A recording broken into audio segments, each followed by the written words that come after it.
But after numerous ultrasounds and blood draws, we have determined that my pregnancy is once again not progressing and is not viable.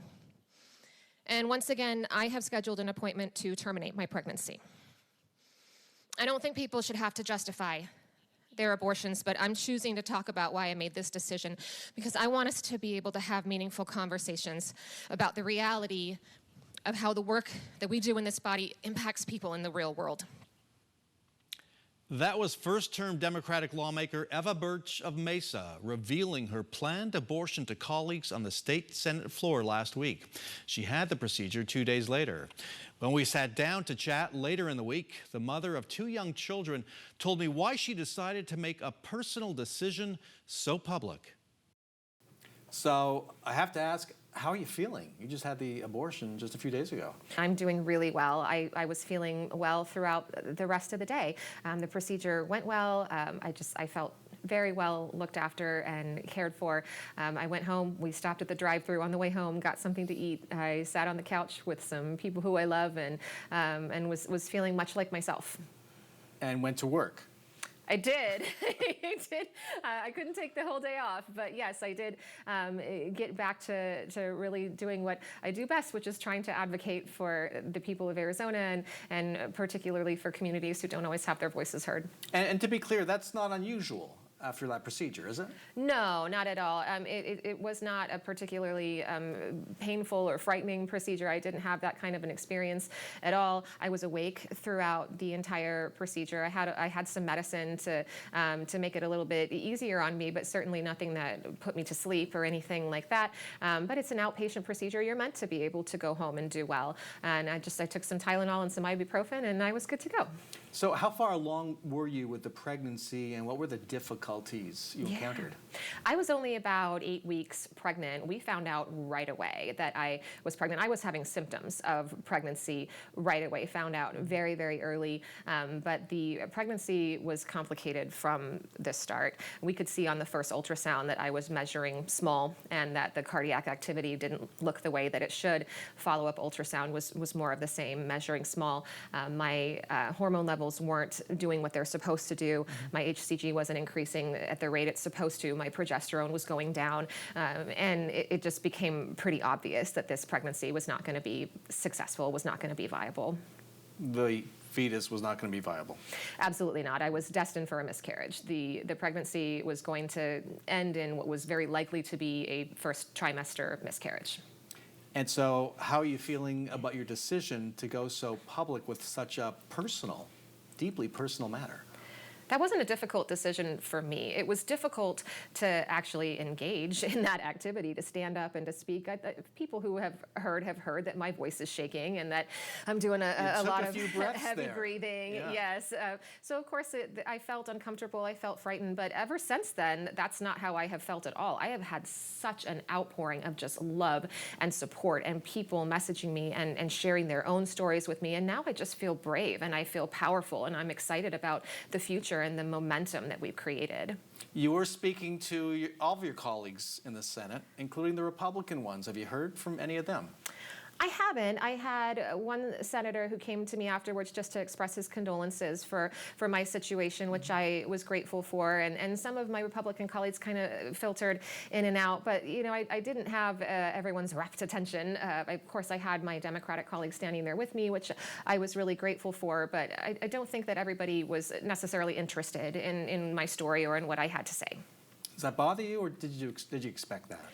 It isn't so much that it bothers me or that I have a certain expectation. I think, though, that if someone is telling you what the actual impact of legislation is on their lived experience and you're not interested in it, then maybe that's because that's the outcome that you expect. And that's kind of what I have learned throughout this process, is that if what I was having in that situation was a bad outcome and was care that was not the standard that it should be, and if I was made to feel bad or uncomfortable in that situation, then I think that that is the intent of the legislation. Because if that's not the intent, then you listen to the individuals who are going through those experiences and it matters to you. But I don't think that it mattered.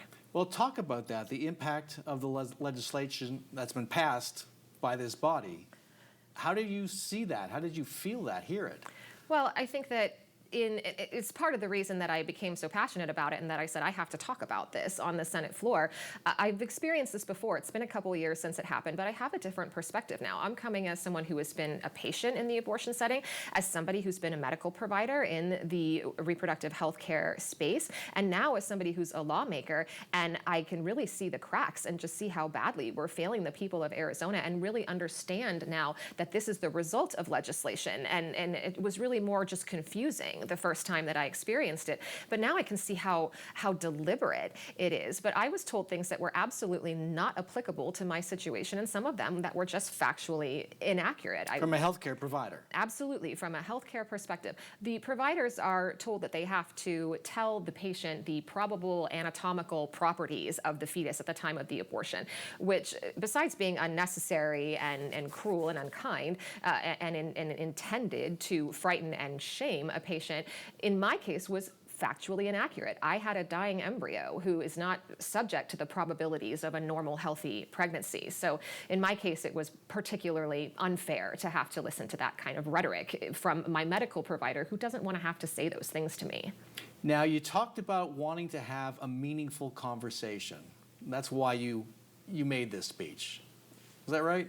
Yes, I want to have an honest conversation. What does that sound like to you? What's the content of that conversation? Well, I think that what I really realized through my experience was that there is some serious stigma happening about who the abortion patient is. And I want to open up that conversation. I want it to be more honest and more comprehensive and a more accurate patient of who is this abortion patient.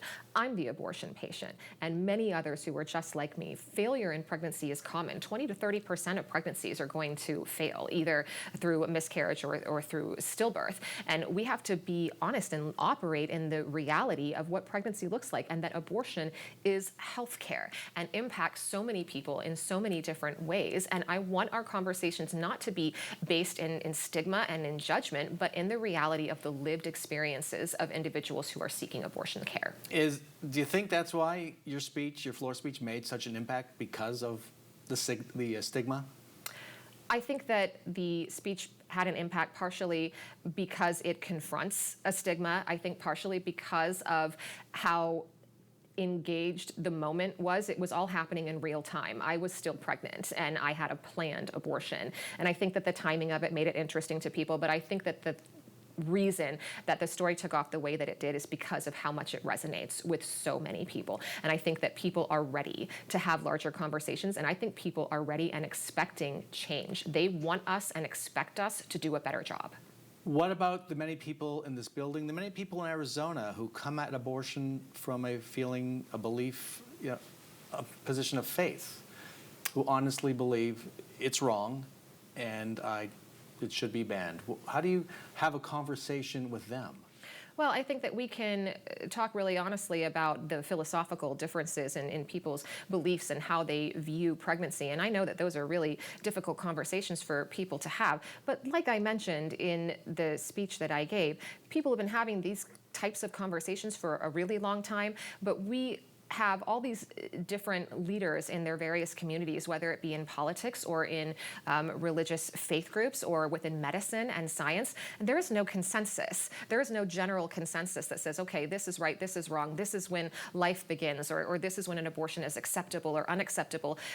These conversations are very complicated and people don't agree. There is no consensus. So we're not going to legislate off of just one group of individuals' belief systems. We have to allow people to make those decisions for themselves because they are complicated, because they require individual assessment and insight. And that's the position that I will hold forever. I don't think that I should ever be allowed to force somebody to have an abortion, no matter what my perspective is. But I don't think anyone should be allowed to tell me that I'm not allowed to have mine. So people whose beliefs are sincerely grounded in faith, do they have a voice in this conversation? They have a voice in their own decision-making, and I have a voice in my own decision-making.